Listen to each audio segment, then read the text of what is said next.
Welcome, vlog number 36. Just after I did vlog number 35 on the whole reply to George in regards to his intimate relationship with the non-truther vlog entry. Okay, so I got 15 minutes to talk politics, because that's what I've been, besides playing disc golf and going to work, trying to finish up my book on Charles Bukowski, watching Scarface the other night. Somebody explained to me, I know, I've watched parts of Scarface, the 1983 movie with Al Pacino, right? Oh, sorry about that. My computer just realized that I unplugged the camera after uploading that last video. Can somebody explain to me why the character Tony Montana, I'm Tony Montana, right? Why is he so revered in the hip-hop community and rap community? I see t-shirts, I hear songs talking about him, I see posters with him. Yeah, okay, granted, badass, right? Badass guy who came from nothing, became a drug lord, not the brightest guy in the book. Can we be fucking honest with that? I mean, you know, so the hip-hop community is looking up to a guy who basically went from rags to riches, but absolutely learned nothing from working hard to maintain that status. He had it for a short period of time, and then he got fucking shot, blown away because he was stupid. Now, I don't get the hip hop culture of raising up Tony Montana. The Tony Montana character, he, in my opinion, was badass, but not very bright. So between, you know, all of that, and watching movies and hanging out with my wife, let's talk politics, right? Because if you're a person that likes politics and likes to follow politics, it's a pretty exciting time, especially if you're a Ron Paul fan like myself. Ron Paul enters the race. He's laughed at. He's ignored. Obviously wins a ton of straw polls. Continues to go on debates and just repeat the same thing. We can't afford our military empire and the Fed and the war on drugs. Stop spending so much money. So on and so forth. So the media continues to ignore him, marginalize him, tell him that he's not electable. Iowa caucus comes, he's third place, surprising some people. And then all of a sudden he wins second place in New Hampshire, and all of a sudden now it's off to the fucking races, right? And Dana Bash goes on CNN and accidentally blurts out, oh yeah, the Republican establishment, as well as myself, are worried that Ron Paul's in it for the long run, basically. And she gets called out. There's video of her being called out on this comment by Ron Paul supporters, who are like absolutely disgusted with the mainstream media basically doing everything they can to derail Ron Paul's success. It's just now come out. I mean, literally, here it is, actually. I can show you right here. Senior official Jon Huntsman campaign is going to drop out Monday and endorse Mitt Romney. That's from CNN.com. I literally just hit the refresh button on that. So you got Jon Huntsman dropping out. I'm really surprised that after New Hampshire's horrible going that Rick Perry's not out. Despite the attempts to bring up every little bit of negative dirt they can get on Ron Paul, it is not working, and Ron Paul is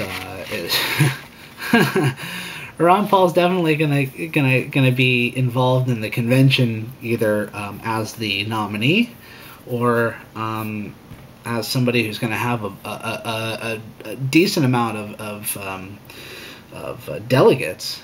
And Jim DeMint, the other day said that Ron Paul should be respected, and his libertarian ideals should be adopted. Some of that should be adopted by the GOP, especially at the convention. But it's proving. Do they say Ron Paul's not electable? Oh, you're unelectable. No, Jon Huntsman and Rick Perry are unelectable because people are not voting for them. People are voting for Ron Paul, and it's the youth. It's the concerned youth who know that this country is broke, and they don't want them and themselves and their children to pay for the problems that are going on right now with our monetary and financial situation. The fact we're so in debt, and the dollar continues to drop in value. And we're going to possibly go to war with Iran. I mean, go fucking figure, right? But Steven Colbert, man, this bugs the shit out of me, and this has been an ongoing thing that I've had a real big problem with, is that I don't really care for Jon Stewart, even though he points out the media hypocrisy on Ron Paul. That's all great. He has him on TV, on a show. That's great. Steven Colbert, though, I believe that both the whole let's make fun of the problems in Washington, not necessarily the news people. Back when I was a kid, HBO had a TV show called Not Necessarily in the News, where they made fun of news. Obviously, Saturday Night Live with Weekend Update, same thing. Which, go figure, Dennis Miller would turn out to be a neocon piece of shit. It was actually funny back in the day, as on Saturday Night Live as a Weekend Update guy. But no, Steven Colbert is announced that he's going to try to put himself on the ballot in South Carolina under the Republican ticket. Why? I mean, all of a sudden, the little smart little fucking yuppie liberals who all sit around drinking their chai lattes and they think they're so fucking cool because they're like read Noam Chomsky. They're like, yeah, he's just making a mockery of the political system. No, you fucktards, he's not making a mockery. He is in there to take votes away from people that could actually benefit from those votes. Why the fuck are you going to run when you honestly have no fucking interest in becoming the president until now? Oh, well, my belief, honestly, and call me a fucking conspiracy theorist if you want, is that Steven Colbert was put up by his masters, his puppet masters at Viacom, to run, to do this in order to try to take away the youth vote from Ron Paul. Ron Paul has a record of getting the youth vote in the last two primaries. I mean, the Iowa caucus isn't a primary, but it's the way Iowa handles their version of the primary. But no, Stephen Colbert does not belong in politics. He doesn't belong in an actual real fucking election, because he's a comedian. He makes jokes, and he's there to make a mockery on Comedy Central, not in the real world, not when it comes down to actually taking votes away from a viable candidate. It'd be like RuPaul, RuPaul was in New Hampshire, and all of a sudden, if RuPaul just joined in because he thought, or she thought, It would be great to make a mockery of the system. It's no, okay. Steven Colbert is a fucking comedian. Be it, I don't think he's very funny. I think the bit of being like the Bill O'Reilly mock-up, you know, the liberal version, the liberal laugh hat, you know, version of Bill O'Reilly to make fun of the right-wing pundits. It's old, okay? It's time to fucking move on, you know? Because we've got problems.